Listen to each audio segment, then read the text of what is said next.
Hello everyone, welcome to our YouTube channel. Myself Annie. और हमने start किया था एनसीईआरटी क्लास 6 सिविक्स का चैप्टर 4 और आज हम शुरू करेंगे चैप्टर 4 का पार्ट 5 और इस चैप्टर का लास्ट टॉपिक। हमारा टॉपिक है समानता और न्याय। समानता और न्याय ये दोनों ही लोकतंत्र में बहुत महत्वपूर्ण है और इन दोनों को एक दूसरे से अलग नहीं किया जा सकता। अगर हमारे देश में समानता नहीं है तो न्याय नहीं हो सकता और अगर न्याय नहीं है तो समानता तो मिल ही नहीं सकती। तो इसलिए समानता और न्याय एक दूसरे से अलग नहीं है। अगर समानता है तो ही न्याय है, अगर न्याय है तो ही समानता है। जैसे कि पहले हमारे देश में क्या था, समानता नहीं थी, भेदभाव था, जाति आधारित भेदभाव था। जिन लोगों को निचली जाति का माना जाता था उनके साथ भेदभाव किया जाता था। कैसे? वो सार्वजनिक कुओं से पानी नहीं पी सकते थे, वो मंदिर में नहीं जा सकते थे, उनके बच्चे अगर स्कूल जाते थे तो उन्हें ज़मीन पर बैठकर या फिर स्कूल के बाहर बैठकर पढ़ना होता था। तो इस हद तक इन लोगों के साथ क्या होता था, भेदभाव होता था।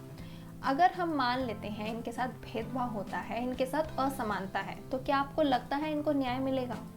कभी नहीं मिलेगा। कैसे?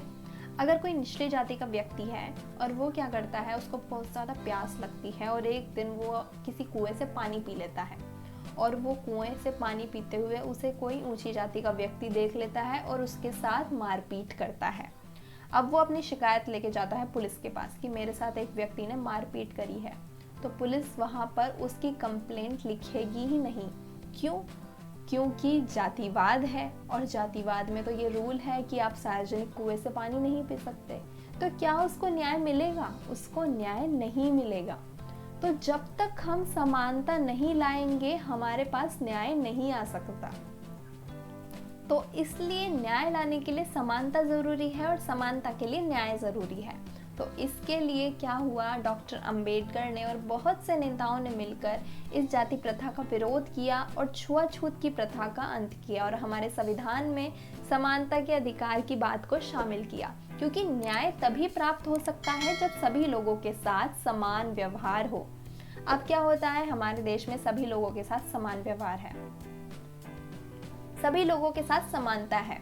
अगर अब कोई व्यक्ति ऐसा कोई केस लेकर पुलिस के पास जाता है तो पुलिस तुरंत उसकी शिकायत लिखेगी और उस व्यक्ति के खिलाफ कार्रवाई की जाएगी।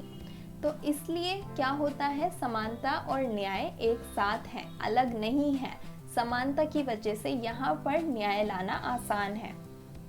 लेकिन आज भी हमारे देश में ऐसे बहुत से समूह हैं जिन्हें समान नहीं माना जाता। हम देखते हैं आज भी लड़का और लड़की होने पर भेदभाव किया जाता है।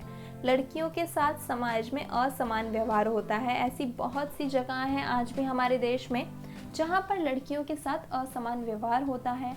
उनको शिक्षा का अधिकार नहीं होता, उनको सिर्फ घर के कामकाज तक सीमित रखा जाता है।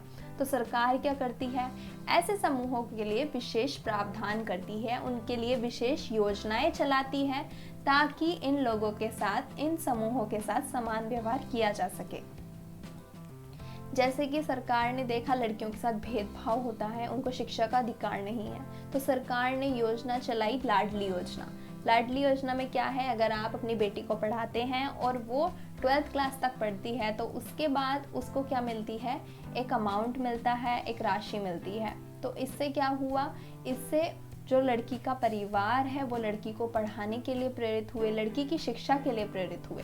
तो सरकार ऐसे समूहों के लिए विशेष प्रावधान करती है ताकि उनके साथ समानता हो, उनके साथ अन्याय ना हो। सरकार लड़कियों के लिए विशेष प्रावधान किए हैं सरकार ने ताकि उनके साथ अन्याय ना हो। तो लड़कियों के लिए ऐसी बहुत सी योजनाएं चलाई गई हैं, चाहे वो लाडली योजना हो, चाहे वो बेटी बचाओ बेटी पढ़ाओ योजना हो, और भी बहुत सी योजनाएं हैं ताकि उस वर्ग के साथ, एक वर्ग के साथ, एक समूह के साथ समानता लाई जा सके, उनके साथ अन्याय ना हो। तो इसके लिए सरकार विशेष प्रावधान करती है। तो ये लोकतांत्रिक सरकार के मुख्य तत्व हैं, जिसमें क्या होता है, सबसे पहले हमने बात की कि लोगों की भागीदारी होती है चुनाव के माध्यम से, वोट के माध्यम से। इसके अलावा अन्य तरीकों से भी लोग भागीदारी ले सकते हैं, जैसे कि कैसे, धरना करके, अभियान चलाकर, साक्षात्कार अभियान चलाकर, सामाजिक आंदोलन करके लोग भागीदारी ले सकते हैं। उसके अलावा जब लोगों के बीच में विवाद होते हैं तो सरकार करती है समाधान और लोगों की ज़रूरतों को ध्यान में रखकर समाधान किया जा सकता है। विवाद हिंसा का रूप ना ले, इसका ध्यान रखा जाता है। उसके अलावा लोकतांत्रिक सरकार के मुख्य तत्व हैं समानता और न्याय, कि देश में समानता और न्याय लाने के पूरे प्रयास किए जाते हैं। जो अभी समूह समान नहीं है, जिनके साथ असमान व्यवहार होता है, उनके लिए विशेष प्रावधान किए जा सकते हैं। तो ये है लोकतांत्रिक सरकार के मुख्य तत्व, जहां पर जनता की बहुत महत्वपूर्ण भूमिका होती है। सभी निर्णय, सभी फैसले जनता को और जनता की ज़रूरतों को ध्यान में रखकर लिए जाते हैं। सो आई होप आपको ये टॉपिक, ये चैप्टर समझ आया होगा। अगर कोई भी डाउट या कन्फ्यूजन हो तो आप कमेंट बॉक्स में पूछ सकते हैं। अगर वीडियो पसंद आए तो लाइक ज़रूर करना और अपने दोस्तों के साथ शेयर भी करना। और अगर आपने अभी तक चैनल को सब्सक्राइब ना किया हो तो सब्सक्राइब कर देना, साथ ही बेल आइकन को भी प्रेस कर देना। हमारे सोशल मीडिया अकाउंट से जुड़ने के लिए आप पेज को भी फॉलो कर सकते हैं।